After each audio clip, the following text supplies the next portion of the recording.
And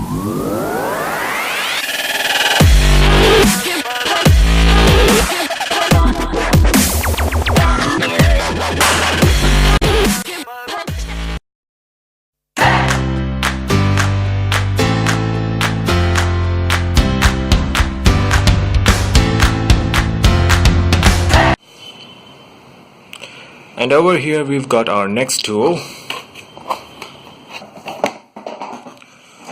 This is a 12 volt and 10 ampere adapter. Okay, this right here. For lower currents you get whatever the small adapters you get, just like your mobile phone charger adapters, but this here is a 10 ampere current. This supplies a 10 ampere current, so this requires such a big adapter. Now right here we've got a live and neutral connections, AC current, live and neutral, and this is the ground, and this is V minus. Sometimes it's also written as COM minus and COM minus, means common minus and common minus. Basically it's just voltage, and same over here in the plus signs, V plus or common plus. And here there is V plus again, this output. This is the potentiometer, which is used for controlling the output voltage with the reading from a multimeter. So we'll just test this baby out too. Now, from my first video, some of you have asked me how to connect a wire to a plug or a socket and then connect it to the mains, so that to get the power supply. So pay attention, I'm just going to show you here right now. This is one of the plugs I've got. It's just like the one I used there, and there is a screw put in here, and you just need to unscrew this with a screwdriver. Okay, and then just open this up, and here you've got two more screws. Just open these screws and you've got a small hole in them, if you can see. Okay, just open these screws and you see a hole under that. Put your wire in there and you've connected your wire to the plug. Okay, just like that. And now all you got to do is just put this piece back, and back to the front. Put in your screw right here and tighten it up. And the wire over here which I've got, this is one single product actually. You get two wires wound together, spiral together as one single product, or you can use some individual wires which you usually use for science projects. Right here I've got the individual wires. These are, well, they are not as thick. The thickness of the wire basically depends on the internal fiber density and the thickness of the insulation. So I think for AC current, for the main supply uses, this kind of wire is much more better, much more safer. And the other end of this wire, we are going to connect it to here for the live and neutral connections of the AC current. We just do the same thing, lift this up, unscrew these, and put the wires underneath these screws and tighten them up. That's all. So we'll just connect this to the mains and test this out.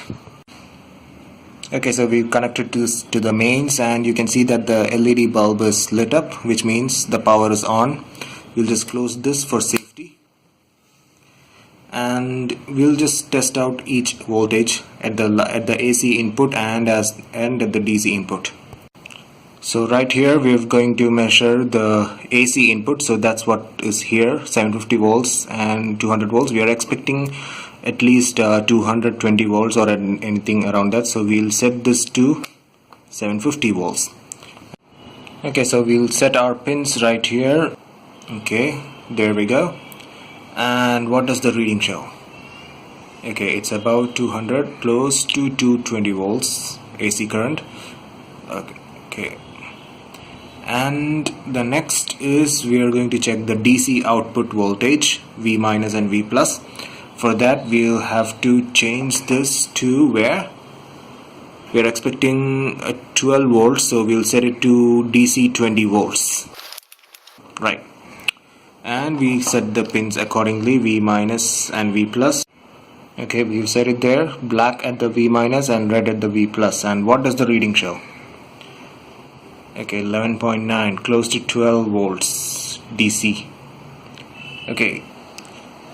Okay, so for simplicity, I've connected the pins to these two wires right here coming out of the DC supply.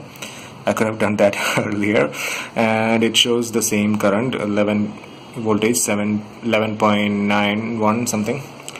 And we'll take our screwdriver and put it into our potentiometer and spin this to see how the readings change. Okay, let's see, I'm spinning it anti-clockwise, and you can see how the reading is changing. It's getting lower and lower. Okay, this is the maximum it can go. It won't spin anymore, and the reading is 10.17. That's the lowest. And I'm spinning it clockwise, and the reading is increasing and it's going up. Okay, that's the maximum. It won't go anymore, it won't spin anymore, and 13.61 is the maximum. Okay, so we'll just set to how much we need. Okay, that's good enough. For my upcoming projects, I'm going to be needing 12 volts, so we'll just set it there. And that's all there is to it, the multimeter and the 12 volt 10 ampere adapter.